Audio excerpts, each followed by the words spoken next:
കോട്ടയത്തും സ്ഥിതി വ്യത്യസ്തമല്ല. കോട്ടയത്ത് ഇന്ന് ഒഴുക്കിൽപ്പെട്ട് ഒരാൾ മരിച്ച സംഭവം ഉണ്ടായിട്ടുണ്ട്. ആയർക്കുന്നം സ്വദേശി ജിൻഡോ മാത്യു ആണ് മരിച്ചത്. കോട്ടയത്തെ പടിഞ്ഞാറൻ മേഖല വെള്ളത്തിൽ മുങ്ങിയിരിക്കുകയാണ്. ഇടവിട്ടുള്ള ശക്തമായ മഴ ജില്ലയിൽ ഉണ്ട്. അത് മലയോര മേഖലയിൽ വലിയ ആശങ്കയ്ക്കും ഇടയാക്കുന്നുണ്ട്. ചേർത്തല കുമരകം കോട്ടയം റോഡിൽ വെള്ളം കയറിയതോടെ ഗതാഗതം പൂർണ്ണമായും നിരോധിച്ചിട്ടുണ്ട്. അവിടെ വ്യാപക കൃഷിനാശം ജില്ലയിൽ ഉണ്ടായിട്ടുണ്ട്. ഓണവിപണി കണ്ടിറക്കിയ കൃഷിയാകെ വെള്ളത്തിൽ മുങ്ങിയത് കർഷകർക്ക് വലിയ നഷ്ടമാണ് ഉണ്ടാക്കിയിട്ടുള്ളത്. വലിയ ദുരിതമാണ് ആ നിലയിൽ ജില്ലയിൽ ഉണ്ടായിട്ടുള്ളത്. കോട്ടയം പാല ഏറ്റുമാനൂർ റോഡിൽ കിടങ്ങൂരിൽ വീണ്ടും വെള്ളം കയറിയിരിക്കുകയാണ്. ഇവിടെ ഗതാഗതം തടസ്സപ്പെട്ടിട്ടുണ്ട്. മോസ്കോ ജംഗ്ഷനിൽ ഇപ്പോഴും വെള്ളക്കെട്ടാണ്. അവിടെ നിന്ന് ആളുകളെ മാറ്റിക്കൊണ്ടിരിക്കുക കൂടിയാണ്. ജി ശ്രീജിത്ത് അതിന്റെ വിവരങ്ങളുമായി ചേരുന്നുണ്ട്. ശ്രീജിത്ത്, ജില്ലയിൽ ഇടവിട്ടുള്ള മഴ വലിയ ആശങ്കയായി തുടരുന്ന ഒരു സാഹചര്യമുണ്ട്. പല റോഡുകളും വെള്ളം കയറി യാത്ര സാധ്യമാകാത്ത തരത്തിൽ എത്തിയിരിക്കുന്നു. ഇപ്പോൾ മോസ്കോ ജംഗ്ഷനിൽ ഉൾപ്പെടെ വെള്ളക്കെട്ട്, ആളെ മാറ്റുന്നു എന്നൊക്കെയുള്ള വിവരങ്ങൾ വരികയാണ്. എന്താണ് സാഹചര്യം? രേണുക, ഇന്ന് രാവിലെ മുതൽ തന്നെ ഇങ്ങനെ ആളുകളെ പലയിടങ്ങളിലും കുടുങ്ങിക്കിടക്കുന്നവരെയൊക്കെ മാറ്റുന്ന സാഹചര്യമാണുള്ളത്. ഇന്നലെ വൈകുന്നേരത്തോടു കൂടിയാണ് വെള്ളം കയറാൻ തുടങ്ങിയത്. ഈ കോട്ടയത്തിന്റെ താഴെ ഉള്ള മേഖലകളിൽ ചിലയിടങ്ങളിൽ അവിടെ ഇന്ന് ഉച്ചയോടുകൂടി, ഇന്ന് രാവിലത്തോടുകൂടി തന്നെ വലിയ രീതിയിൽ വെള്ളമാകുന്ന സ്ഥിതി ഉണ്ടായിരുന്നു. വീട്ടിൽ താമസിക്കാൻ കഴിയാത്ത നിലയിലേക്ക് കാര്യങ്ങൾ എത്തിയിരുന്നു. ഇതോടുകൂടിയാണ് ഫയർഫോഴ്സും ഒപ്പം തന്നെ NDRF-ഉം വിവിധ സന്നദ്ധ സംഘടനകളും എല്ലാം ചേർന്നുകൊണ്ടുള്ള രക്ഷാപ്രവർത്തനം ഈ മേഖലകളിൽ നടന്നത്. രാവിലെ ഇറഞ്ഞാലും നട്ടാശ്ശേരിയിലും ഒപ്പം തന്നെ പിന്നീട് അങ്ങനെ പലയിടത്തും പേരൂരും ഒക്കെ തന്നെ വലിയ രീതിയിലുള്ള ഇത്തരം സംഘടനകളുടെയും ഒപ്പം തന്നെ ഈ സർക്കാർ സംവിധാനങ്ങളുടെയും ഇടപെടലിലൂടെ ആളുകളെ മാറ്റുന്ന കാഴ്ചയാണ് നമുക്ക് കാണാൻ കഴിഞ്ഞത്.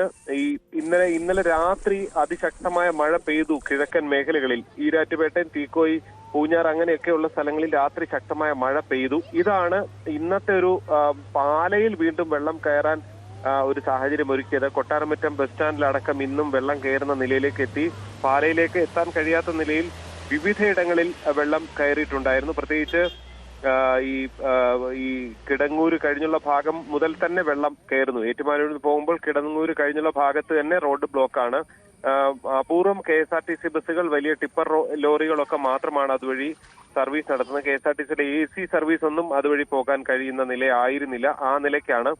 അതേപോലെ തന്നെയാണ് ഇത് ഈ റോഡിന്റെ തുടർച്ചയായി വരുന്ന പാലയിൽ നിന്ന് ഈരാറ്റുപേട്ടയിലേക്കുള്ള റോഡിലും വിവിധയിടങ്ങളിൽ വെള്ളം കയറി ഗതാഗതം തടസ്സപ്പെടുന്ന നിലയിലേക്ക് തന്നെ കാര്യങ്ങൾ എത്തിയിട്ടുണ്ട്. പിന്നൊരു പ്രധാനപ്പെട്ട വഴി കോട്ടയത്ത് നിന്ന് കുമരകത്തേക്കുള്ള വഴിയാണ്. അത് താഴത്തങ്ങാടി മുതൽ ഇല്ലിക്കൽ മുതൽ അങ്ങനെ പലയിടങ്ങളിൽ അവിടെയും വെള്ളക്കെട്ട് രൂക്ഷമാണ്. ചെറിയ വാഹനങ്ങളെയൊക്കെ കാര്യമായി തന്നെ ബാധിക്കുന്ന നിലയിലേക്ക് കാര്യങ്ങൾ എത്തിയിരിക്കുന്നു. വെള്ളക്കെട്ട് ഈ കോട്ടയത്തിന്റെ നഗരത്തിന്റെ ചുറ്റുവട്ടമുള്ള ഏതാണ്ട് എല്ലാ കിഴക്ക് പടിഞ്ഞാറ് മേഖലകളിലെല്ലാം വലിയ രീതിയിൽ തന്നെ ദുരിതം വിതച്ചിരിക്കുന്നു. ചിലയിടത്ത് മീനച്ചിലാറ്റിൽ നിന്ന് നേരിട്ട് തന്നെ വെള്ളം കയറുന്ന സ്ഥിതിയാണ് ഈ നട്ടാശ്ശേരി പോലുള്ള മേഖലകളിലൊക്കെ, പേരൂർ പോലുള്ള മേഖലകളിലൊക്കെ കാണാൻ കഴിഞ്ഞത്. അവിടെയൊക്കെ വലിയ റോഡിലടക്കം വലിയ ഒഴുക്ക് രൂപപ്പെടുന്ന കാഴ്ചയാണ് ഇന്ന് പകൽ കണ്ടത്. ഇന്ന് ഇടയ്ക്ക് മഴ പെയ്യുന്നുണ്ടായിരുന്നു. പക്ഷേ ഒരു ഉച്ചയ്ക്ക് ശേഷം അങ്ങനെ കാര്യമായ മഴ എവിടെയും പെയ്തിരുന്നില്ല. പക്ഷേ ഏറ്റവും ഒടുവിൽ അല്പസമയം മുമ്പ് ലഭിച്ച വിവരം അനുസരിച്ച് ഈരാറ്റുപേട്ടയിൽ വീണ്ടും ഒരു മഴ തുടങ്ങിയിട്ടുണ്ട്.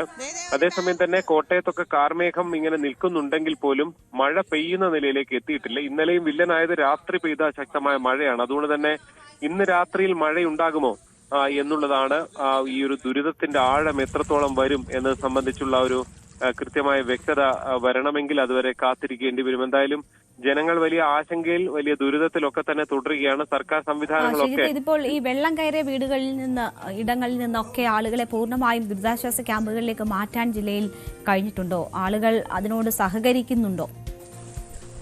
രേണുക, രാവിലെ മുതൽ പോയ പല സ്ഥലങ്ങളിലും നാട്ടുകാരടക്കം ഈ ക്യാമ്പുകളിലേക്ക് മാറുന്നവരുടെ ഒക്കെ പ്രതികരണങ്ങൾ നമ്മൾ ഇന്ന് നൽകിയതാണ്. അവരൊക്കെ വെള്ളം ചിലപ്പോൾ പെട്ടെന്ന് ഇറങ്ങി പോയേക്കാം, വലിയ മഴ ഇന്നലെ പകൽ പെയ്തില്ലല്ലോ എന്നൊക്കെ പ്രതീക്ഷിച്ചിരിക്കുന്നവരായിരുന്നു. പക്ഷെ ഇന്നലെ രാത്രി മഴ പെയ്തതാണ് അവരിന്ന് നിർബന്ധിതമായും പുറത്തേക്ക് ഈ ക്യാമ്പുകളിലേക്ക് മാറുന്നതിന് അവരെ നിർബന്ധിച്ച ഒരു ഘടകമായി വന്നത്. അതുകൊണ്ട് തന്നെ ആളുകൾ ഒരു അവസാന നിമിഷം വരെയും വീട്ടിൽ നിന്നിറങ്ങാൻ തയ്യാറാകുന്നില്ല എന്നുള്ളത് വസ്തുതയാണ്. അത് ജനങ്ങൾ തന്നെ തുറന്നു പറയുന്നത് ഇന്നലത്തെ പ്രതികരണങ്ങൾ നമ്മൾ കണ്ടതുമാണ്. പക്ഷെ ഇവിടെയൊക്കെ ഉള്ളത് വീട്ടിലേക്ക് വെള്ളം കയറുന്നു എന്നുള്ളതിനപ്പുറത്തേക്ക് ഇപ്പൊ നമ്മൾ ആളുകൾ അവിടെ കുടുങ്ങിക്കിടക്കുന്നു എന്നൊക്കെ പറയുമ്പോഴും വെള്ളം കയറിയ വീട്ടിൽ ആളുകളുണ്ട് എന്നുള്ളത് മാത്രമാണ്. അതിനപ്പുറത്തേക്ക് അവർക്ക് ജീവൻ അപകടം പറ്റുന്ന നിലയിലേക്ക് അവർ അവിടെ കഴിയുന്നില്ല എന്നതുകൂടി നമ്മൾ ചേർത്ത് വായിക്കും. ഇപ്പൊ 2018 ദുരിതത്തിലൊക്കെ പ്രളയത്തിലൊക്കെ ഉണ്ടായത് ആളുകൾക്ക് അവിടുന്ന് ഇറങ്ങിയില്ലെങ്കിൽ ഒരുപക്ഷെ ജീവൻ നഷ്ടമാകുന്ന സാഹചര്യം എന്നുള്ളതായിരുന്നു. ആ സാഹചര്യം ഇല്ല. പക്ഷെ അവിടെ അവർക്ക് അവിടെ വീണ്ടും തുടർന്ന് കഴിയാൻ പറ്റുന്ന നിലയല്ല. കാരണം അവിടെ കിടക്കാനൊന്നും പറ്റില്ല. 2 നില വീടുകളൊക്കെ ഉള്ളവരാണെങ്കിൽ അത് പറ്റുമായിരിക്കും. പക്ഷെ അതല്ലാതുള്ള സാധാരണക്കാരാണ് ബഹുഭൂരിപക്ഷവും പെട്ടിരിക്കുന്നത്. അവരെ സംബന്ധിച്ച് ഇത്തരം പല സന്നദ്ധ സംഘടനകൾ, അവയെ കൂടാതെ NDRF-ഉം ഫയർഫോഴ്സും ഒക്കെ കാര്യമായി ഇടപെടുന്നുണ്ട്. ഫയർഫോഴ്സിന് പല പരിമിതികളും ഉള്ളത് ഉദ്യോഗസ്ഥരുടെ പ്രവർത്തനം കാണുമ്പോൾ, അതായത് ഈ എഞ്ചിനുള്ള ബോട്ടില്ല, ഡഗ്ഗി ബോട്ടുകൾ ഫയർഫോഴ്സിന് എല്ലാം അതല്ല എന്നുള്ളത് ചിലയിടത്തെങ്കിലും അവർക്ക് രക്ഷാപ്രവർത്തനം ദുഷ്കരമാക്കുന്ന സാഹചര്യമാണ് ഇന്ന് കണ്ടത്. ശരി, കോട്ടയത്ത് നിന്ന് ജി ശ്രീജിത്താണ് വിവരങ്ങൾ നൽകിയത്. ഇടുക്കി മലങ്കര കല്ലാർകുട്ടി പാമ്പള ഡാമുകളിൽ റെഡ് അലർട്ടാണ്. മലങ്കര കല്ലാർകുട്ടി പാമ്പള ഡാമുകൾ തുറന്നിട്ടുമുണ്ട്. ഡാമുകളിൽ റെഡ് അലർട്ട് ലെവലിലാണ് ജലനിരപ്പ് ഇപ്പോഴുള്ളത്. പ്രധാന പാതകളിലടക്കം മണ്ണിടിച്ചിലുണ്ടായി, വാഹനങ്ങൾ വഴിതിരിച്ചു വിടുകയും ചെയ്തു. കോഴിക്കോട് മഴയ്ക്ക് നേരിയ കുറവുണ്ട്. താഴ്ന്ന പ്രദേശങ്ങൾ പക്ഷേ വെള്ളത്തിനടിയിൽ തന്നെയാണ്. കണ്ണാടിക്കൽ ഭാഗത്ത് നിന്ന് ആളുകളെ മാറ്റി. കക്കയം ഡാം തുറന്നതിനെ തുടർന്ന് കുറ്റ്യാടിപ്പുഴയുടെ തീരത്ത് താമസിക്കുന്നവർക്ക് ജാഗ്രതാ നിർദ്ദേശവും നൽകിയിട്ടുണ്ട്. ഇരുവഴിഞ്ഞി പുഴയിലും ചെറുപുഴയിലും ജലനിരപ്പ് ഉയർന്നിട്ടുണ്ട്. അതാണ് കോഴിക്കോടെ സാഹചര്യം. കോഴിക്കോട് വെള്ളിപ്പറമ്പിൽ വീട് ഭാഗികമായി തകർന്നു. ഓട്ടോ ഡ്രൈവറായ ഉയൽക്കാട് നൌഷാദിന്റെ വീടാണ് തകർന്നത്. പുലർച്ചെ 3 മണിക്കാണ് ഈ അപകടം ഉണ്ടായത്. കുടുംബത്തെ സമീപത്തെ ബന്ധുവീട്ടിലേക്ക് മാറ്റി. വയനാട് മഴയുടെ ശക്തി കുറഞ്ഞെങ്കിലും ജാഗ്രതാ നിർദ്ദേശം തുടരുന്നുണ്ട്. മലയോര പാതകളിലും വിനോദസഞ്ചാര കേന്ദ്രങ്ങളിലും നിയന്ത്രണം തുടരുകയാണ്. മാനന്തവാടിയിലും പനമരത്തും വെള്ളക്കെട്ടുണ്ട്. തിരുവനന്തപുരത്തും കൊല്ലത്തുമാണ് യെല്ലോ അലർട്ട് ഉള്ളത്. എന്നാൽ തിരുവനന്തപുരത്ത് മുതലപ്പുഴയിൽ കാണാതായ 2ാമത്തെ മത്സ്യത്തൊഴിലാളികൾക്ക് വേണ്ടിയുള്ള തെരച്ചിൽ തുടരുന്നു. അത് വലിയ ആശങ്കയായി നിലനിൽക്കുകയാണ്. തീരമേഖല വലിയ രീതിയിൽ പ്രക്ഷുബ്ധമാണ്. അതിൽ മുതലപ്പുഴയിലാണ് ഇപ്പോൾ കാണാതായ മത്സ്യത്തൊഴിലാളികൾക്ക് വേണ്ടിയുള്ള തെരച്ചിൽ തുടരുന്നത്.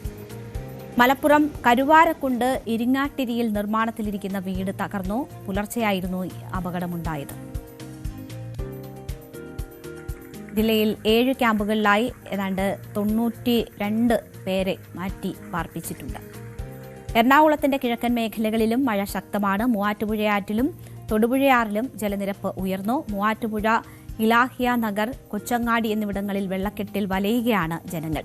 ജില്ലയിൽ 7 ദുരിതാശ്വാസ ക്യാമ്പുകളാണ് തുറന്നിട്ടുള്ളത്. മൂവാറ്റുപുഴ താലൂക്കിൽ 4, കോതമംഗലം താലൂക്കിൽ 2, കുന്നത്തുനാട് താലൂക്കിൽ 1 ക്യാമ്പുകൾ തുറന്നിട്ടുണ്ട്. 34 കുടുംബങ്ങളിലായി 102 ആളുകളെയാണ് ക്യാമ്പുകളിലേക്ക് മാറ്റിയിട്ടുള്ളത്. തൃശൂർ കരുവന്നൂർ പുഴയിൽ ജലനിരപ്പ് ഉയർന്നിട്ടുണ്ട്. ഇല്ലിക്കൽ റെഗുലേറ്ററിന്റെ ഷട്ടർ ഉയർത്തി. ആലപ്പുഴ AC റോഡിലും വെള്ളക്കെട്ടാണ്. കാലവർഷക്കെടുതിയിൽ അടിയന്തര യോഗം ചേർന്നതായും പ്രളയക്കെടുതി നേരിടാൻ പ്രത്യേക സന്നാഹങ്ങൾ, അതായത് പത്തനംതിട്ടയ്ക്ക് പ്രത്യേക സന്നാഹങ്ങൾ ഒരുക്കിയെന്നും മുഖ്യമന്ത്രിയാണ് ഇന്ന് വാർത്താ സമ്മേളനത്തിൽ പറഞ്ഞത്. സ്ഥിതി നിയന്ത്രണ വിധേയം എന്നതാണ് മുഖ്യമന്ത്രി സൂചിപ്പിച്ചത്. കൂടുതൽ വാർത്തകൾക്ക് News 18 Keralam YouTube channel subscribe ചെയ്യുക.